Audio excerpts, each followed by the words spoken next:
God protects and provides. In our last story, we learned about how far God would go to set his people free. As Pharaoh's heart grew harder and more cruel, God's resolve to redeem his people remained steadfast. God's people were freed from 430 years of slavery and oppression. In this story, we will learn about Israel's journey through redemption and how the path to the Promised Land is not straight and narrow, as inspired by the book of Exodus. They would never forget that day. The angel of the Lord passed through Egypt like a thief in the night, and in an instant his people were free. God told Moses to remember and celebrate that day for generations. Thus the Passover feast was established, a day to celebrate God's mighty hand breaking the shackles that once bound all of Israel. So Israel fled to the wilderness. A roar of applause and laughter could be heard from miles away as thousands of Hebrews left their torturous home in pursuit of a new beginning.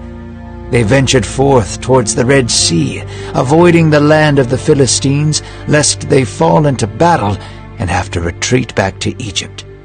Although Moses was in front of them, God was their leader. By day, a pillar of smoke could be seen in the distance to guide them.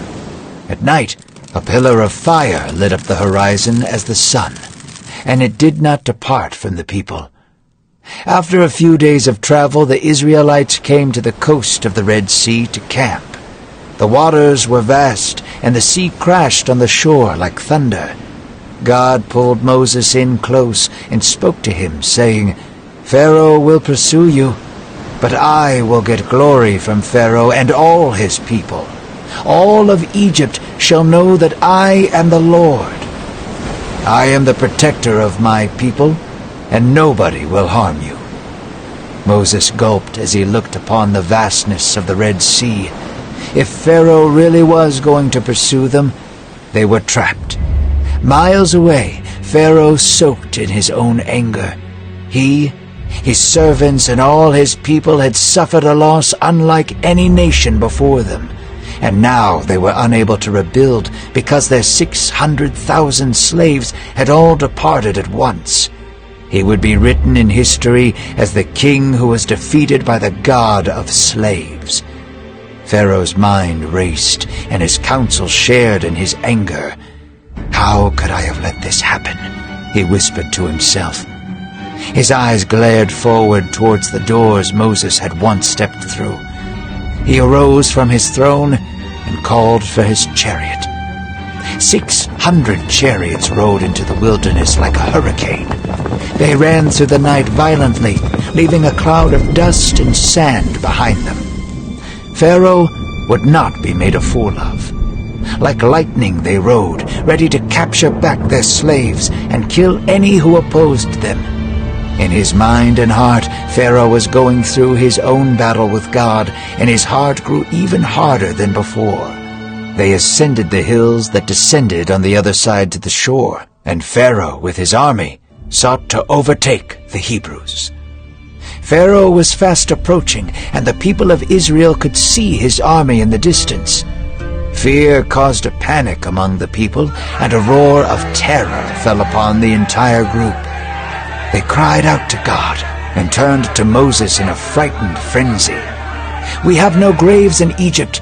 Is that why you took us out here to die in the wilderness?" they said. "Didn't we ask you to just leave us alone to be slaves? Now we are going to die here." They were panicking, and fear was beginning to consume them like fire to paper. Moses stood up for everyone to see. God had gotten them this far, and he was not about to succumb to the slavery of fear. "Fear not," Moses shouted. "The salvation of the Lord will work for you this day." Moses spoke, as if a general in an army. He pointed towards the fast-approaching Egyptian horde and shouted, "These Egyptians you see today will never be seen again. The Lord will fight for you. Be silent and watch his glory unfold." As Moses was still speaking, God spoke to him, saying, "Why do you cry to me? Go and tell people to move forward." lift up your staff and stretch out your hand towards the sea."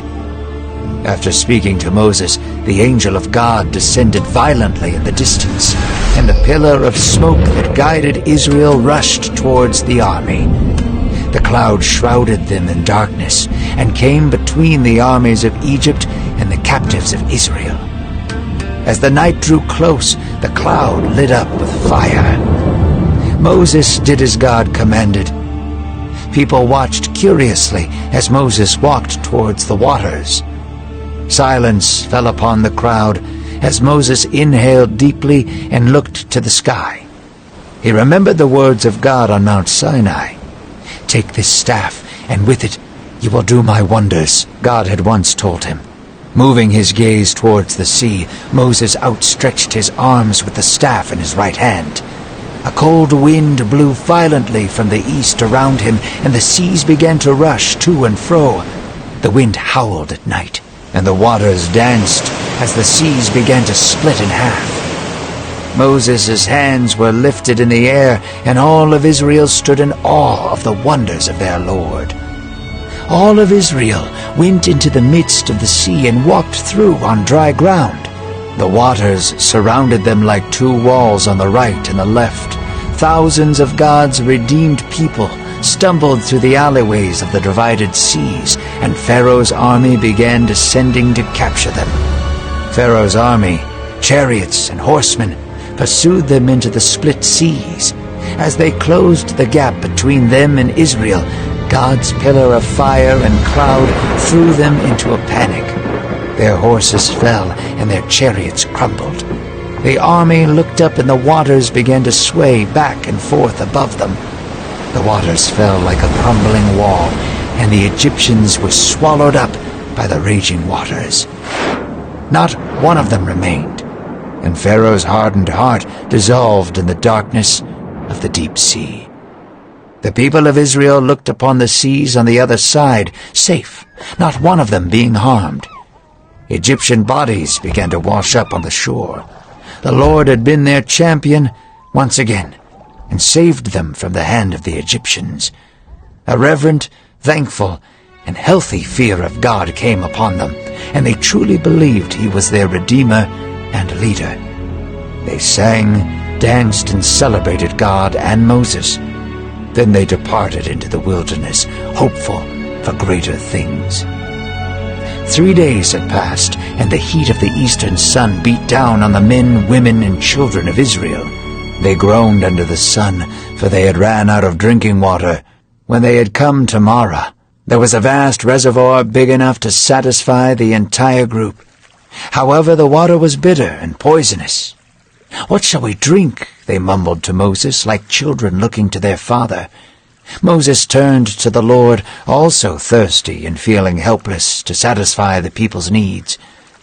God showed Moses a dead tree to be thrown into the water.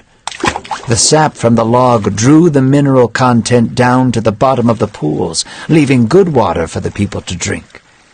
God had saved them from slavery and now satisfied their needs. Not long after, the Israelites ran out of food to eat. Hungry and growing more and more angry, they grumbled again to Moses, saying, "At least in Egypt we had food." God heard their complaints, and instead of resenting them, he provided for them.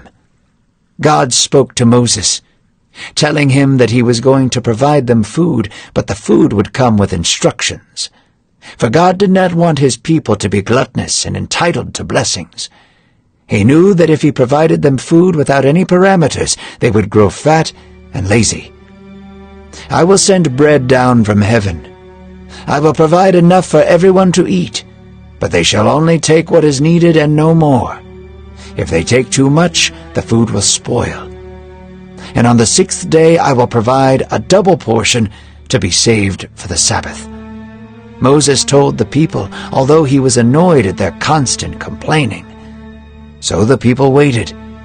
At twilight, a flock of quail came towards their camp, and at night they feasted on meat. They slept well-fed and happy. In the morning they awoke to a flake-like substance laced on the ground like frost. It was thin and unknown to the people of Israel. "What is it?" they asked. So they named it manna, which means what? As God instructed, most people gathered only what they needed, while others took more and watched it spoil. So began the providing relationship between God and his people. The days would be long, and the weeks would be longer, yet God continued to take care of his children.